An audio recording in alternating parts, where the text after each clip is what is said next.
It's Gorman in the morning with Fletcher and Ryder. Now, 92 KQRS.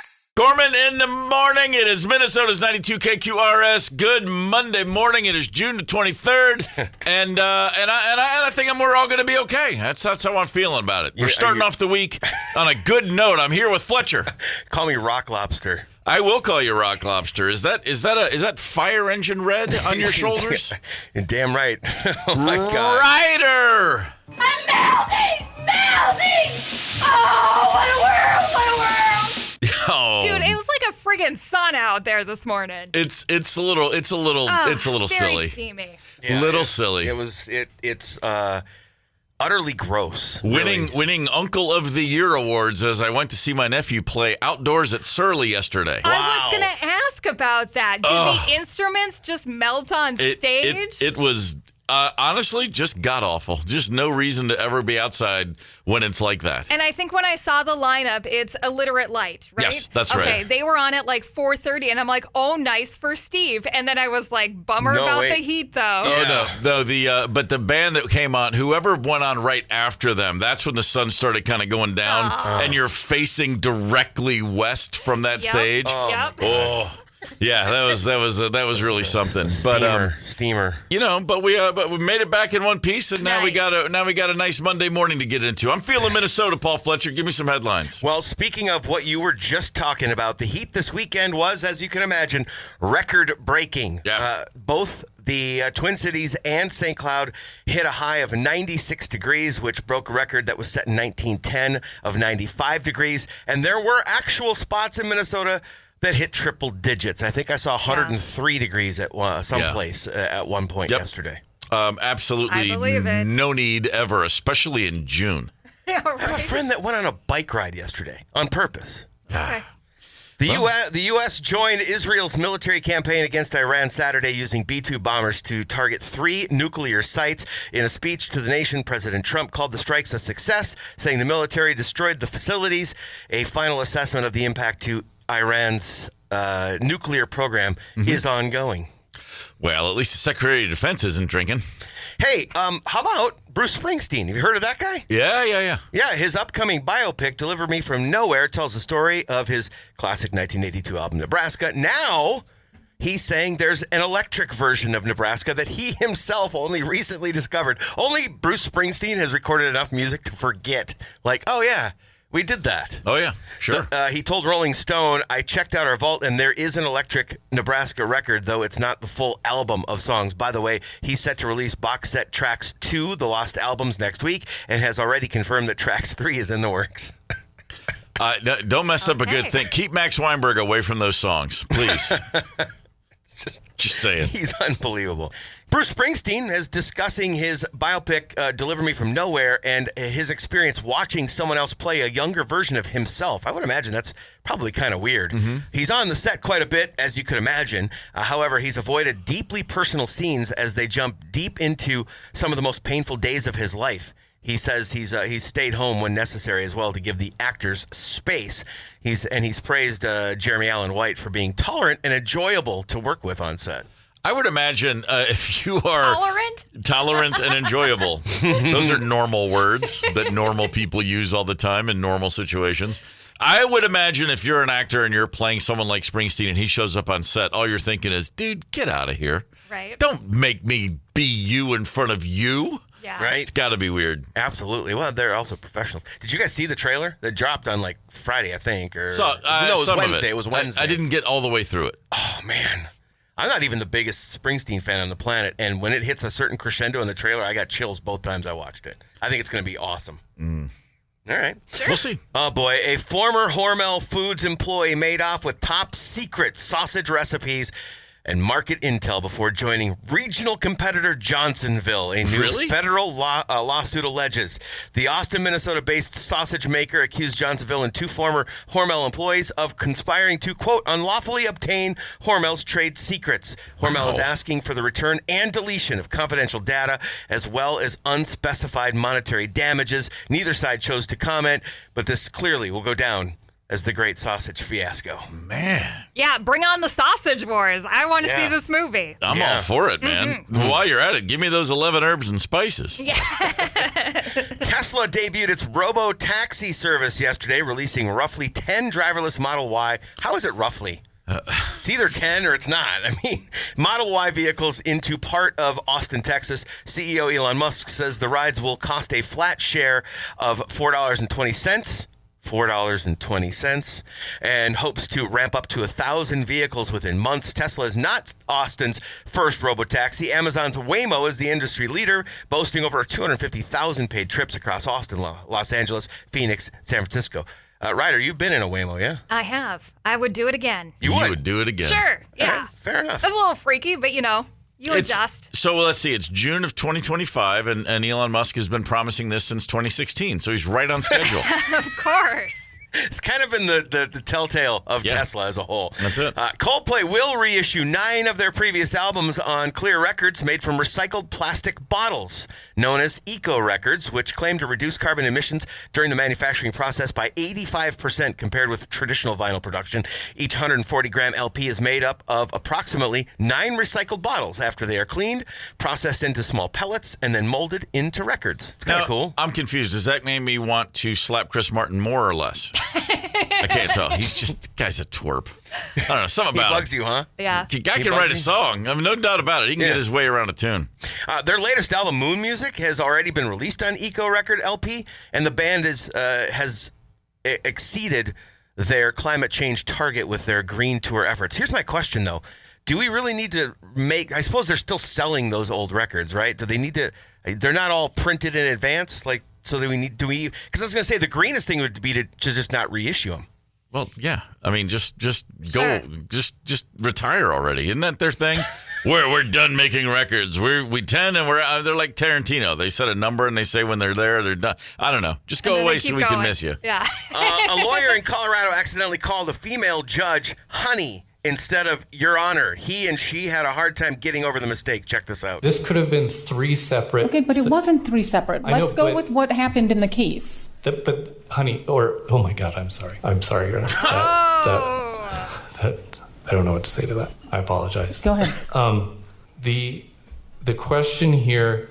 I'm sorry. I've just been totally thrown by I can mistake. imagine. I'm a little thrown by that also, if I'm being honest. Your Honor, I don't know what to say. Well, go ahead. You've only got 1 minute and 7 seconds left. You can't legally charge someone with being an idiot. I don't think anyone's more thrown than the client. Can you imagine? Whoever that dude's representing is sitting there going, I'm sorry, you just called the judge honey? And then you couldn't rebound from that and keep your thoughts straight? There were 2 other judges, and one of them apparently begins to smile as she hears honey. There's only one lawyer on the planet who can get away with that, and his name was Matlaw. I don't know. Tom Cruise and A Few Good Men, maybe. There's a trend this summer of people putting jalapeno peppers in their Sauvignon Blanc. Gage Briney is a TikToker with like 139,000 followers. Check out his experience with this. I drank a bottle in about an hour and then ran to my couch and put more of those little jalapenos in my wine and got absolutely crazy and Tina turned. But that's what's going to happen to you if you drink the Sauvignon Blanc with those peppers in them. I can only imagine the vintners, the people responsible for making wine, when told, oh, by the way, people are putting jalapenos in your white wine now. And then there's people just immediately say, just kill me now. Yeah, for sure. We put olives in our beer. That's very true. You know, well, and I don't think the brewers get all pissy about it. But see, that's the difference between brewers and the people that make wine. That's why we like brewers. Here's a question. Do people put olives in their microbrews? I feel like they just go into the... I don't think anybody at Budweiser or Coors Light is going to get too, bent out of shape by olives. Anything that somebody is selling you that's a crushable or a lawnmower beer, you can definitely put olives in it. And some of the snobby craft brewers do that too. First time I went to Australia, I was sitting at a pub and I ordered a 4X, Castlemine 4X, mate. And the joke I then learned was that they spell it with 4 X's because they didn't know how to spell piss. The guy put a giant draft beer in front of me. I said, what's the local? I'll take the 4X. Sure. And he set it down. And you know what he put right next to it? Tabasco. And he goes, put some of that in there, mate. Trust me. And I was like... okay. And it was the only way that stuff was even remotely drinkable. So I get it. Wow. Yeah. Is that bad, huh? Well, the Outback. Did you take a drink of it before you put the Tabasco? Yeah, just to get a and then I base? said, yep, hand that Tabasco over. I've already paid for it. Let's talk some sports really quickly. Hey, the Minnesota Lynx are 12-1. Holy cow. Saturday, they beat the Sparks 82-66. Nafisha Collier not on the court, and they still won handily. Wow. This is a hell of a good basketball team right here. Hey, speaking of how much we like the Brewers of the world, we don't really care for the Milwaukee Brewers right now. Correct. Let's just go with yesterday. The Twins had 18 hits yesterday. Highest total in a game this year. Buxton with 2 home runs. Carlos Correa, Brooks Lee, they both had 4 hits each. Okay. And we lost the game 9-8. Yeah. The Brewers swept the Twins over the weekend. First home sweep going against us all season. That's now 13 of 16 the Twins have lost. Were you saying something about pitching last time we talked? We used to have pitchers. Yeah. Now we just have dudes. I saw a funny post of somebody I follow on Twitter. It's a picture of her with her head down to Target Field in the background. It said, just sell the team. Yeah. Well, they're working on it. Yeah. They need to get the that NBA done. Finals last night, it's all over but the shouting as the Oklahoma City Thunder capped off an amazing season with a victory. The Thunder have taken the NBA by storm. For the first time, the NBA champion resides in Oklahoma City. The storybook season is complete. As called out many times on this show. Still, that should be the Seattle Supersonics celebrating their second NBA title. David Stern really screwed the city of Seattle over. I'm never going to let that one drop. Yeah. As expected, they won the title. I think what nobody outside of Indiana ever expected, but the Pacers would be the team that history will shine most brightly upon. The Thunder went wire to wire. Of course they won. They're supposed to, but the Pacers are the story of the postseason. Yeah. What an incredible team. And last night, to see Tyrese Halliburton blow his Achilles 7 minutes into the game, laying on the floor, face down, crying. They show his father crying in the stands. That is not what you want out of a Game 7. It was devastating, and somehow the Pacers stayed in the damn game and just made it a contest. Thunder, best team all season long. Pacer, best story in the NBA in years. Shai Gilgeous-Alexander, 4th player ever to be the scoring champion in the regular season, MVP of the regular season, Finals MVP, and now NBA champion all in one season. He joins Kareem Abdul-Jabbar, Shaq, and Michael Jordan as the only players to ever do that. Pretty good year for the kid. Those other 3 guys were pretty good at basketball. Shai is your he's kind of unlike anybody we've seen in a long time. Andover, Minnesota. What's happening over there in Andover? Home of the Huskies. Well, butt under and over, however you want to say it. I'm happy to have you with us. Always a pleasure. Gorman in the morning. Coming right back. 92 KQRS. Streaming from 92KQRS.com. Gorman in the morning is back. 92 KQRS. Gorman in the morning, Minnesota's 92 KQRS. It's Monday morning. Let's put together a Monday morning mixtape. Yeah, buddy. Shall we? Yeah. How about this? 80s movie soundtracks. Best song from an 80s movie soundtrack. 651-989-ROCK is the line. You can text in your suggestions. Joe from Richfield already coming in with a first round selection for sure. That would be "Don't You Forget About Me," Simple Minds, Breakfast Club. As iconic an 80s soundtrack song, I think, as there was. Sure, fist in the air. You know what? In the air. Bender. I'm taking the headphones off. I'm going home. Is that it? You're Joe's done? already done it. All right. Joe's done it. It's over. See you. Bye. Yeah, no, it's not my first choice, but I know for a lot of people that's the one that rings out the most. Yeah. Oh, God, no. No, come on, man. Peter Gabriel, In Your Eyes. That's the first one that hit me. Mm-hmm. Say Anything, a flawed movie, but a fine movie. We don't have to love the movies all the way through. Right. But it's flawed just because I have a bone to pick with Cameron Crowe about everything. But here's the thing. Say Anything. No, it's a good movie. But that scene to me, there's 2 that jumped out. That one right there, Say Anything, Cusack, London Fog Coat, the boombox. I mean, come on. Yep. In Your Eyes. I saw Peter Gabriel last year at the XL Energy Center, and when he played that song, everyone's just standing there like, remember when John Cusack did this? Tears are flowing. It's incredible. You're not wrong at all. I mean, like Ryder said, the fist pump and the boombox above the head, there are not too many more iconic scenes in that decade. Really? I do have I do, but that was my number 2. The first one I thought of, and I'm not trying to be cool because I realize the Simple Minds song is probably that's a bigger one. Sure. Say Anything's a bigger, but to me, I Melt With You from Valley Girl. When that song hit, the Nicolas Cage movie Valley Girl, which was not a huge hit at the time, but that's where that song launched from. Yeah. And watching that movie, and what is this song I'm hearing? And then suddenly, like, I have to go buy a 45 now. And then I didn't. I went ahead and bought the album, and then I wished I'd bought the 45. But that's just me. Yeah. Just saying, Modern English, they had that one good one. I mean, that's a great song. Certainly the scene doesn't keep up with the other two. But how about The Power of Love? Back to the Future, Huey Lewis. Was that the one from Huey Lewis? Yeah, it's like he's sitting. Marty is sitting on the park bench at the beginning of the movie, and Jennifer, and he turns to her, and boom, it's the power. I don't know. You're not gonna sell me on that one. Huey's legit though. Yeah, there's so many good ones, man. What's the song? You know the Jackson Browne song. Fast Times at Ridgemont High. Fast Times at Ridgemont High has a lot of great music. That's a whole entire soundtrack of incredible music. But the moment when in the dugout when "Gotta Be Somebody's Baby," Jackson Browne. Yeah, that's pretty heavy moment in that one. Someone actually just texted that in. Rochelle we're thinking alike there. Good morning, me and Rochelle. Yes. Nice job. Thank you, Rochelle.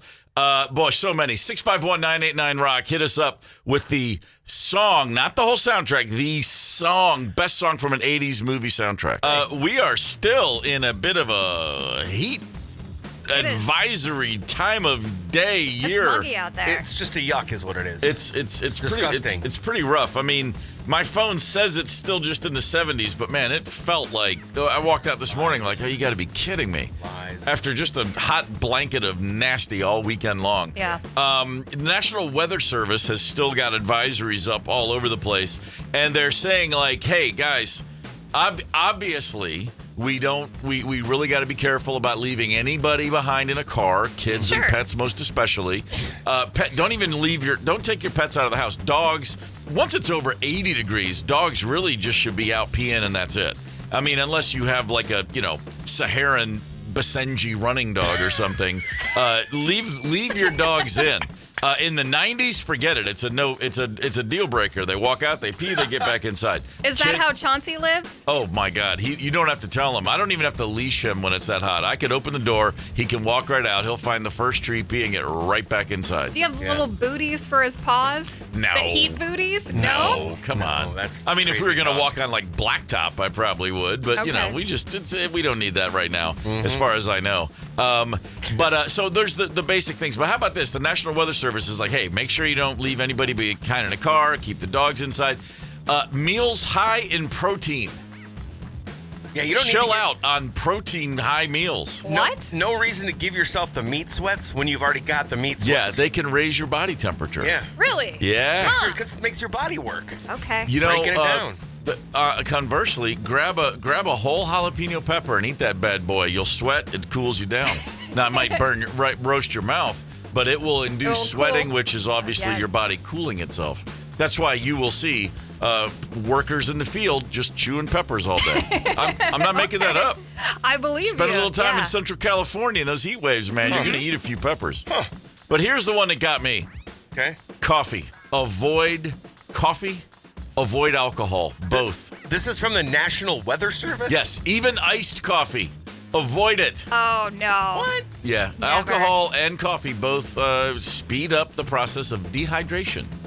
And on days when it's like, when you got 97 in the sun, you need to stay hydrated. Bruh.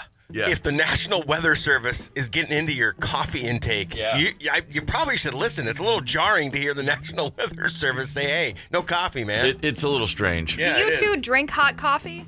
I do. I only drink iced coffee. Oh, I only drink hot coffee. I only use coffee grounds when my sidewalk is slippery. Okay, understood. Yeah. So, Steve, do you still drink hot coffee when it's like 100 degrees out? Or do you change up you do? No, I don't walk outside with my coffee, but I sit inside. Inside and drink. And drink black coffee. But Nothing else. Do you drink iced coffee ever? Rarely, if I have to. Like, no. If you lose a bet? It's nothing I'm interested in.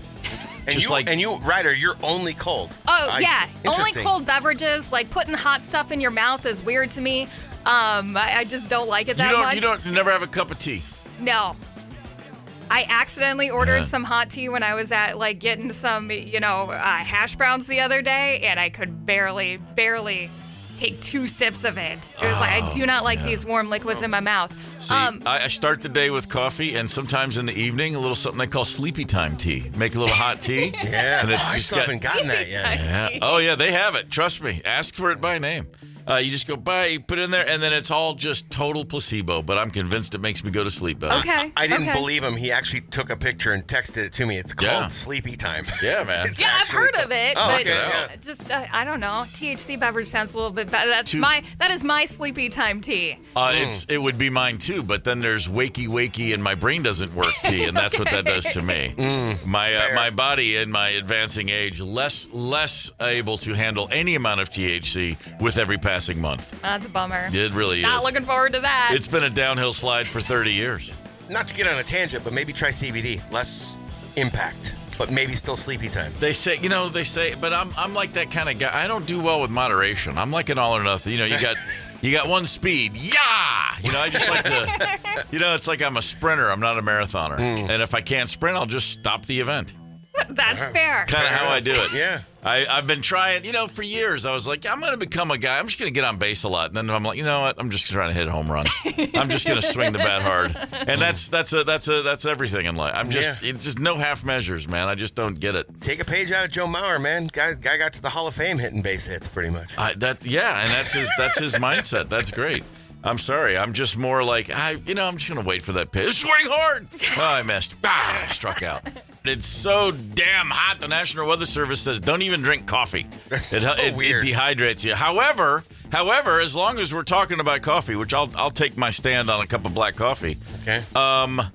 Science also says, generally speaking, not when you're in the midst of a heat wave necessarily, but black coffee does have some sterling advantages, including lower mortality rate for people who drink straight black coffee. What? Yeah. So you're less likely to die if you drink black coffee. Tufts University up in Boston, bunch of smarty pants. They said their studies have said that drinking 1 to 3 cups of caffeinated coffee daily is associated with lower overall mortality, particularly from cardiovascular causes. Yeah, baby. Yeah, coffee doing the Lord's work right there. I've got a buddy, a fellow radio guy, who was having health issues. Now, I didn't get the specifics of those, but it was actually highly recommended by his doctor. He was basically put on a dose of, right. He had to have 2 cups of black coffee a day. Man, that's good doctoring right there. Straight black coffee, though? Yeah, that's what I do. All right. When I started drinking coffee, I didn't drink coffee until I was in my mid-20s. And then one of my brothers, Jim, gave me great advice. He said, if you can learn to drink it black, your life's going to be better. I said, why? He goes, because, they don't have the right sweeteners. You're looking for cream, or is it half and half, or is it milk? If you can just drink it black, you never have a problem with the coffee. And I was like, that sounds like my kind of simplistic approach to this. I just drink coffee black. Yeah, that's very good advice. I don't think I could ever do that. I'm bitter enough on my own. I got to put something sweet in the coffee. Well, you know what I do? This is true. Well, I will put sugar and milk, whole milk. I don't do cream. I'll do sugar and whole milk in my coffee when I'm on vacation. Only on vacation? That's right. Only on vacation. God, treat yourself. And it's just white sugar and whole milk. And it's like, yeah, man. And it does taste great. And then I get back home and it's like, nope, right back to the acid. Just black tar right down my throat. You're a disciplined dude. I'll give you that. Times are tough. You gotta have a little bit of discipline when it comes to your coffee. Now, again, this lower mortality risk, they say there's bioactive compounds in coffee. And it's also it helps with inflammation. It helps to lower. It's a diuretic. You're going to pee a little bit. It's going to dehydrate you a little bit. As we said, in the heat, you don't want that, but normal temperatures, it's fine. However, again, the key, if you're drinking coffee every day, just don't goop it up with sugar and stuff and creamers and hazelnut and all the flavored French vanilla. All that stuff. I don't want my coffee to taste too sugary. Yeah. But I gotta have a little something. If you're gonna put all that stuff in there, you might as well just have a bag of candy, because it's actually worse. There's more sugar in a typical Starbucks than there is in a bag of candy. Sure. I think Chris from Bloomington wins this one on the text line. Other people are less likely to die if I get my morning coffee, also known as anti-stabby juice. Yeah, there you go. There you go. Spend a little morning time with my wife, and the first thing you're going to do when you wake up is get that coffee started. Get on it quickly. Gorman in the morning. Coming right back. 92 KQRS. Streaming from 92KQRS.com. Gorman in the morning is back. 92 KQRS. Hey, first things first. Friday night, we had ourselves a fine time on a boat. Hell of a good time. It was a good time. Yes. That was a lot of fun. Man, there's some people that can sing, too, by the way. Holy Shocking. Smokes. Really want to thank everybody for coming out and making it a great night. We got in just ahead of the crushing heat. It was toasty, but it wasn't terrible. It was actually a lot of fun. Beautiful night on the boat. Thanks so much to everybody who came out. And with that in mind, check this out. We going back out again. What? I love being on the water. Friday, July 25th, Rock the Boat 80s cruise with Stillwater riverboats. That's going to be going down Friday, July 25th. You can get tickets right now. $25. They're on sale at 92kqrs.com. You can't just have one cruise in the summer. You got to have both. You got to go karaoke, then you got to go rocking the 80s. Yeah. Let's see. Live music from Rough House Rocks, and they do. Drinks with all of us, free food. Tickets again, $25. 92kqrs.com is the place to go to find those tickets. I love me some Stillwater. Yeah, it's going to be a good time. So get on board, shall we? Yeah. Oh, yeah. All right. Today's Monday morning mixtape. Best song from an 80s soundtrack. We're not looking for the whole soundtrack. We're looking for the best song from an 80s soundtrack. A couple hours ago, Jeff texted in, and now there's been a few more people with the same thought. This one came out of left field to me. Yeah. From the movie Vision Quest, Lunatic Fringe by Red Rider. It was Jeff and D. Wow. D actually is another one that sent that one. Yeah, that's a good one. I had to look up and make sure the song was actually released in the 80s. I thought it was much earlier than that. Oh, no. In fact, and the reason I know it's in the 80s is because it was recorded the day after John Lennon was shot.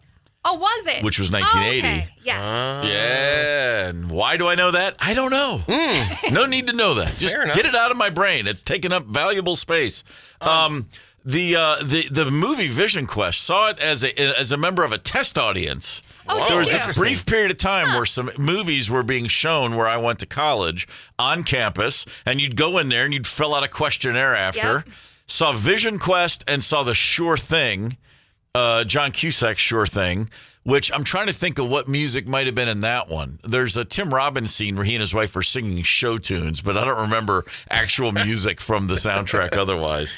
And then also Brazil, the great Terry Gilliam film. You got to be in a test audience for that? Oh, yeah. What do you even put on the questionnaire? That movie is just so goofball. I put on the questionnaire, don't change anything. What's the matter with you people? This is great. We got a couple of, we slept on a couple big ones, but luckily the KQ audience came through for us. Christine said Danger Zone. Duh. Yes. Top Gun. Top Gun, sure. Yeah. John and Ramsey hit maybe the most home run out of the park of all of them. Eye of the Tiger from Rocky.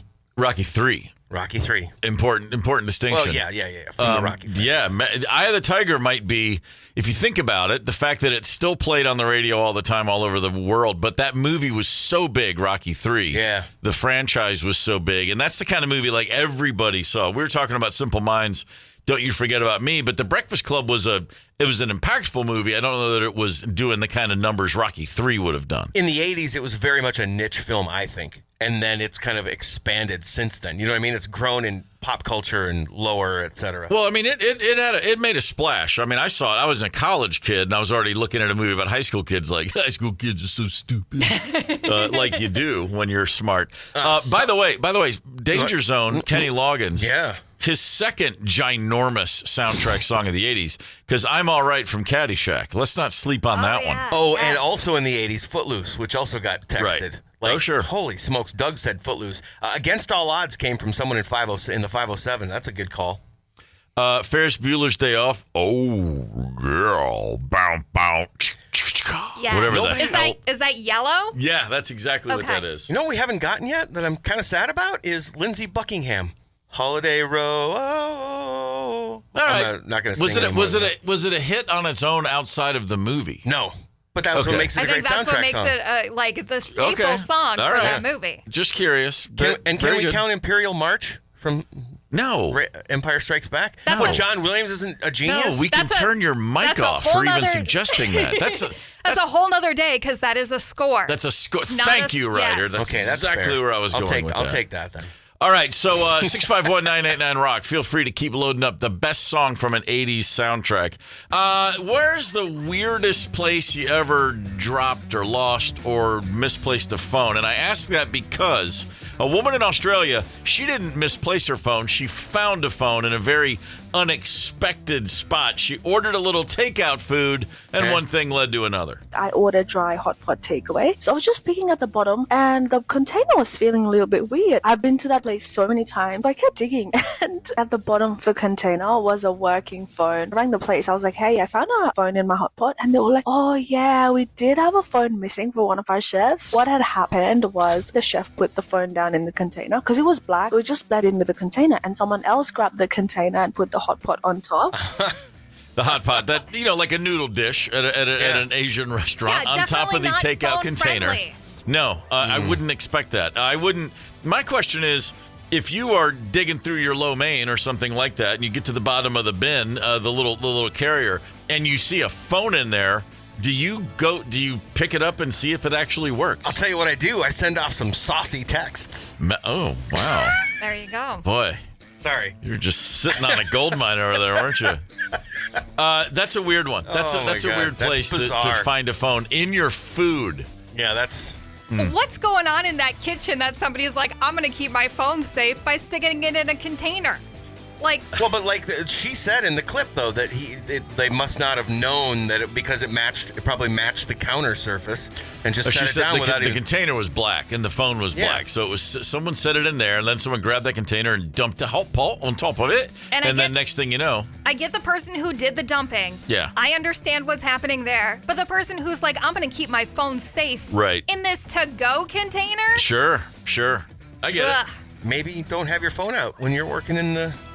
Step away from the kitchen for a second if it's important. I dropped an iPhone in a toilet in a bar. Okay. Just standing there thinking I could do two things at once, and apparently I couldn't. Didn't even for 1 second consider grabbing it out of there. You left it? Oh yeah. This was a nasty business. This was a dive bar. Just we walked in the bathroom, it's gross, and I'm like, let me just see what this text was. Wah! Boom. And it's it went iPhone. Yeah, and that's why they have a thing called insurance. and it may have been reported stolen. I don't know. Maybe. It's one of those.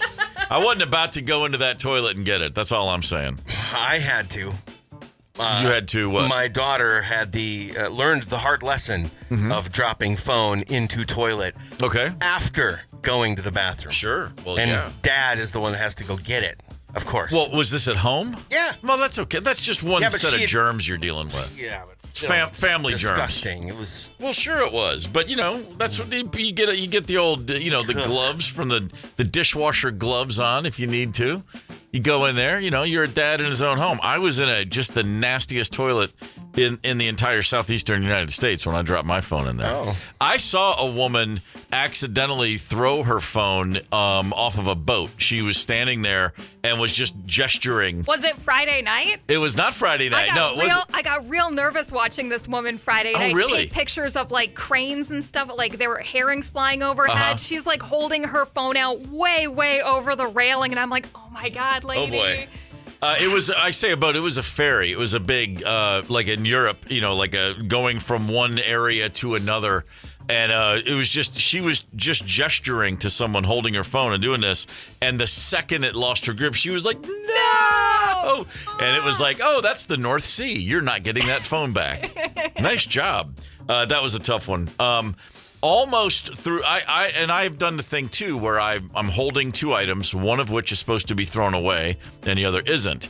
And one was it was like a Coke from McDonald's, my cup. Yeah. And I'm take the last sip, and then but my other hand is holding my phone and threw that right in the trash can. But I just went and grabbed it right back. That's also happened. But nothing tragic, at least as far as this goes. This is a good one from Kevin. My phone was sitting on the and then it's a hyphen. It says, got really hot. I'm not sure what it was sitting on. But anyway, so I thought it would be a good idea to set it on top of the ice cream in the freezer. Mm-hmm. Fell behind the ice cream. I forgot I did it, and it sat there for 3 days. Oh. In the freezer. Yeah. No reports here on whether or not it worked after that. I'm real jealous that Kevin can be without his phone for 3 days, and it doesn't cause him any sort of panic. Yeah. Man. I am jealous of that, too. Good call on that. Heaven isn't too far away. Just throw your phone, get rid of your phone. Here's another good one that just came in. I was on top of a water tower with my phone in my shirt pocket, bent over to get on the ladder to climb down, and I watched my phone fall off of a water tower. It actually worked for another day. Now, were you working for the city, or were you up there like you're supposed to be with a can of spray paint doing some nice graffiti work on that water tower? My brother Doug was the graffiti artist of the family, and he and 2 friends would climb the Copenhagen Tobacco Water Tower in our hometown, and spray paint various things.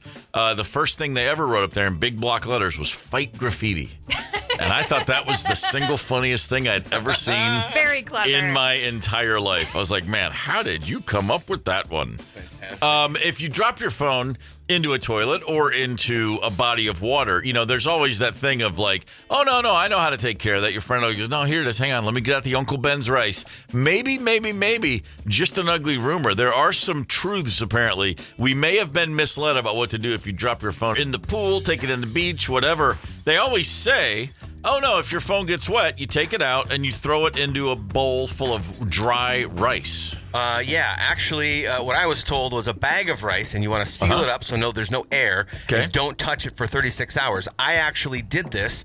I don't remember what year it was. 10-ish years ago, I had the little one. We're at a hotel, and things are hectic, gathering a little one to go to a pool. Just walked in with it in my pocket. Sure. And I don't know how I was in there for 15, 20 minutes when I realized, I've got my phone in here. Great. So you were in the pool with your phone in your pocket for that long? Yeah, for 15, 20 minutes, something like that. What kind of phone was it? iPhone. Oh. Yeah. Went bag of rice, 36 hours, and it worked. Did it? Now, it wasn't flawless, but I used it for probably another 3 to 6 months. Had some little hiccups here and there. I don't remember exactly what, but I actually got use out of it after the bag of rice. It worked for me. Well, right now, see, that's now added to the list of myths. They say don't put your phone in a bag of rice to soak up the moisture. It doesn't work very well, and particles from the rice can get in your phone and cause even more damage. I don't know how you can do more damage than it not working. Well, okay. That's very true. What I'll tell the experts. I feel like the rice thing dates back to the old Nokias and stuff like that, where you were playing Snake and stuff on the phone and had to click through all of the buttons to spell out the text words and things like that. So I think this is an old one that probably doesn't apply anymore. Oh, it does. I'm telling you, it worked with an iPhone. It was great. I mean, that doesn't mean it's going to work for everybody. I'm saying it worked for me. It worked great. All right, so you're the anomaly. You're not buying this thing. You're part of the anybody else. You're part of the rice lobby. Rock. You're part of the rice lobby. You're trying to sell some more rice. I do have a lot of big rice over here. I did buy a lot of Uncle Ben's stock. So here's one. Paying for my groceries one time, I realized I'd left my phone on top of my car when I'd left. I raced home to see if I could find it. It wasn't near my garage. I backtracked the route I'd taken, and I found it. I had run it over on my trip home. Oh, jeez.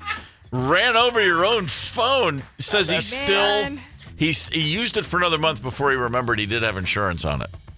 Oh, damn. well, that's... That seems like it worked. Yeah. I haven't run over phone. I did have I was driving in my brother's car 40 years ago down a narrow little neighborhood road, very quiet road, and it was just after sunset, summer night. Okay. I'm driving along, and I look up, and I see a couple of people on the side of the road, and one of the guys has a flashlight, and they're clearly looking for something. Yes. And as I'm approaching, I see the flashlight go right to the middle of the road, and it rests upon a pair of eyeglasses, which I then immediately ran over. No. Not on purpose. I mean, I was like, what are those eyeglasses? And I was just still driving, and I was and I saw the guy go, no, and I just kept going because I was young and stupid and didn't know how to get out and go, hey, I'm really sorry. I just thought, oh, man, sorry about the glasses. Jeez. Yeah. Never heard from the guy again. He clearly, because it was the 80s, he didn't have an iPhone with which to capture my license plate. So, see, it wasn't all that bad back in the 80s. Gorman in the morning. Coming right back. 92 KQRS. Streaming from 92KQRS.com. Gorman in the Morning is back. 92 KQRS. The group over at Deadspin have a big survey. They said, sports fans across the U.S., what are you most excited to see? What's your bucket list? What shows do you need to get to? What venues do you need to get to before it's all said and done? Is there one right off the top of your list, Ryder, that you have not been to yet that you need to see a game? Well, obviously Ford Field. Okay, I had a feeling. You knew it before it even came out of my mouth. As soon as I started, yeah. Want to get there, want to get to Wrigley. I don't care what teams are playing. Would love to get to Fenway. I don't care what teams are playing. Probably Madison Square Garden, too. I think that should do me. Well, with the exception of Ford Field, that's a you thing. That is a me thing. Wrigley Field, number 1 on the list. Oh, Fenway really? Park, number 2 on the list. And what else did you say? Madison Square Garden. Yeah, Madison Square Garden's number 4. Yeah. Okay. Wow. So I can say I've been to Wrigley. Yep. Sure. I've been to Fenway, and I've been to the Garden, and all worth the hype.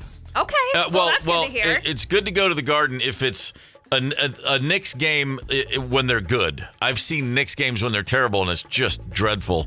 But New York is a great basketball town, and Knicks fans are a special breed. So whether you like the Knicks or not, just to be in that environment, kind of like the Red Sox fans are a very different breed of people. And for Wrigley, most of the people at a Cubs game, they don't care who's playing either. Everyone just loves to go to Wrigley with good reason. It's a lot of fun. Yeah, for sure.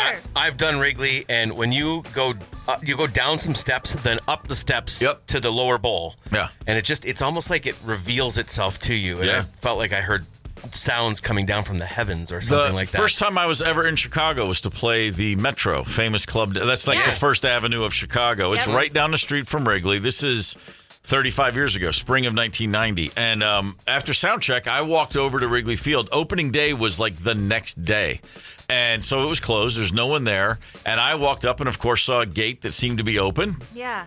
I'll just walk in, walked right in, and I got all the way to where I was just staring at the field, and a guy came up and he was like, "What are you doing?" And I said, "Hey man, I'm just here for the day. I just had to see it." Yeah. And he was cool about it. He goes, "Come on, you got to get out of here." I said, I'm just taking a minute. And I remember saying very clearly, I'll probably never even be in Chicago again, because I was like, we're going to do this one tour and then nothing will happen. And this is it. I'll be back. I'll be working at the record store in a few months. And I was thinking, like, man, when am I ever going to have a chance to see this place again?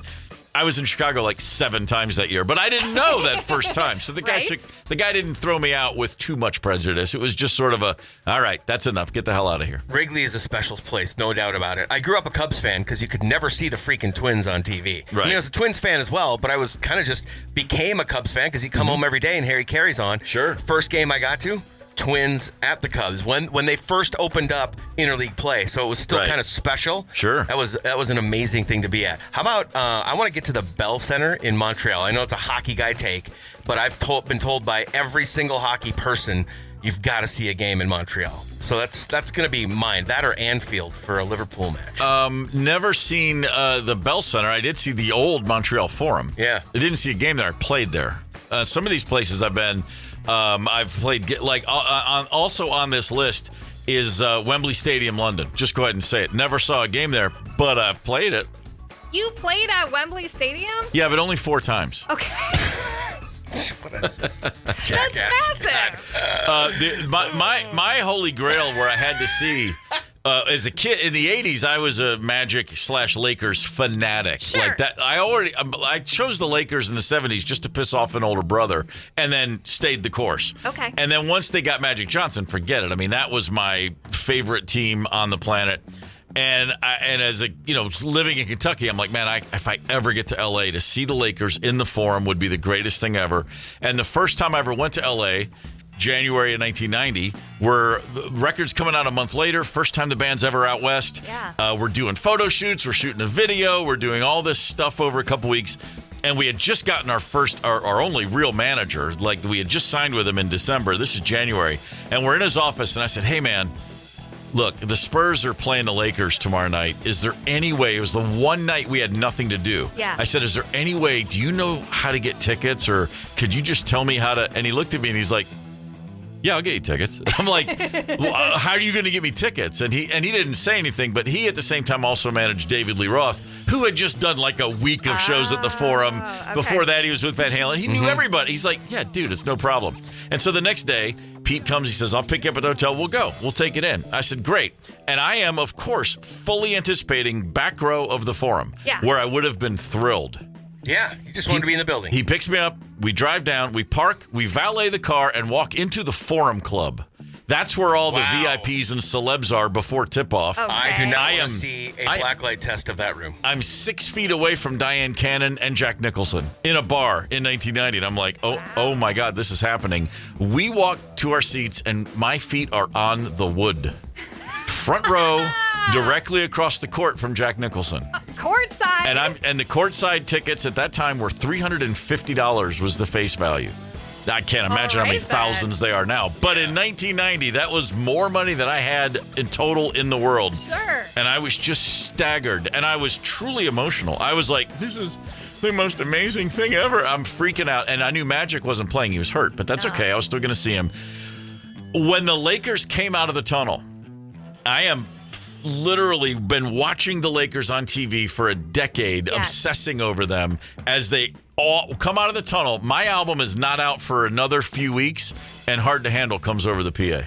Wow. So cool. And I just sat in my seat and wept. I'm not like a couple little tears. I was crying. Yeah. And my manager is like, what is wrong with you? I'm like, and I'm like, he's like the Wizard of Oz. He got them to play the song and it's not even out yet. And, it was just the greatest thing in the world. And then the Lakers lost. But anyway, hey, it's neither here nor there. I didn't have my song played, but that's exactly what you just described up until the part where your song gets played before him. That's how I felt when I went to Wrigley. It was just it's a magical place when you can attach that much history and mystique to a spot, right? Absolutely incredible. We're talking about sports destinations, the places we need to see, the bucket list, if you will. We left out a pretty obvious one that was on this list. So the top 10, this is according to Deadspin: Wrigley Field, Fenway Park, Yankee Stadium. Been there. Boo. Yeah. Well, that's actually, I've not been to the new one, which is like 15 years old at least. Yeah. Okay. I went to the old one, the original one, several times. That's kind of cool. Madison Square Garden, been there. Number 5 on the list, Lambeau Field. Never been.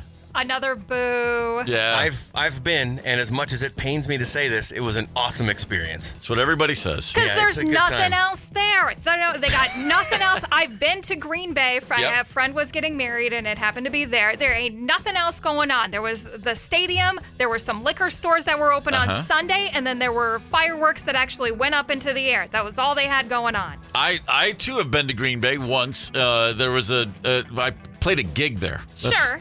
Don't remember much about it. It was probably at a liquor store. Yeah, that's probably about right. But of course, the whole time we were there, we were like, hey, this is where Lambeau Field is. Yeah. That's all we knew. It. You know what the number one spot in the world I want to go to that I actually don't want to go to either? I want to go see a Formula One race at Monaco. Oh, really? They do it in the streets. Yeah, it's sure. Super tight, right? Very famous. They say the cars are too fast and too big anymore. Okay. But I also don't want to go because I'd be the ugliest person there, and it wouldn't even be close. No, not on the inside. The average person hanging around Monaco, they're twisted, dark, deep, weird, old money billionaires. They're all very pretty, though. They're nasty. All very pretty. Number 6 on the list, Wimbledon Center Court. That would be pretty great. Can you and me do this together? Can we just go do that together? Did you see the rest of John from Annandale's list? I did not see John from Annandale's list. He's got some they're not all sports stuff, but he's got some, I don't even know if you should read it because I think you personally will get real jealous. Wow. Okay, I'm checking this out. Innsbruck. Wow. He has been to Innsbruck, Austria, where Franz Klammer won the gold medal downhill in '76. Yeah. I remember that viscerally, and like I give a rat's about skiing, but that was a big deal. Yeah. And to the ski jump, Wimbledon, walk onto the grass courts, Bath, England, pub to play snooker with locals. That's pretty good. Mm-hmm. Stonehenge, where the Druins roam. Berlin, East and West Germany, both sides of the wall. Not so much sport, but I mean the big sport, the sport of life. Very cool places. Yep. And then Windmill Lane. Okay, Indy 5-year Brickyard Kingdom. Yeah, a lot of spots on there. I've got one that's just Flaxen. I've got one that's just very specific to Minnesota, and it involves specific teams. Roseau Memorial Arena. Okay. The Warroad Warriors and the Roseau Rams in high school hockey. You might maybe chuckle at me, but I'm telling you, as a Minnesota hockey person, this would be a holy grail type of an experience. And it's a rivalry that rivals any other rivalry ever. I'll take your word for that. That'd be a good one. That'd be a really good one. Seems doable. That one's doable. The great Bo Jackson had a pretty great little bucket list thing that it's pretty amazing to think about. In the same month, he hit a home run and scored a touchdown at the Kingdome in Seattle. Oh, that's cool. A home run and a touchdown playing baseball and football at the highest level in the same building. Yes. Pretty badass. July the 25th is a Friday night, and we will be rocking with Stillwater Riverboats. Hit the Rock the Boat 80s cruise with us. Why don't you? Oh, yeah. Go to 92kqrs.com, buy tickets right now for $25. Rock the Boat 80s Cruise, Friday, July 25th with Stillwater Riverboats. We're looking very forward to seeing you on board. Okay, here's today's last word. 1969, a Spanish candy company. They needed a new logo for their lollipops. Okay. And somebody at the company said, well, there's an artist. He hangs out at a cafe nearby. He does some interesting stuff. Walked over and just walked up to him and said, hey, are you interested in drawing a lollipop logo? And he jumped at the chance. He said, yes, I am. Sat down at that cafe. Less than an hour, he sketched out on a napkin what would become one of the most iconic candy logos in the world, the Chupa Chups. The lollipops, the Chupa Chups. Chupa Chup. He didn't just design it. He went on, so he said, listen, I insist that the logo sit on top of the lollipop and not the side. That way it's always visible, the logo. Even as you unwrap and eat the lollipop, you'll see the logo.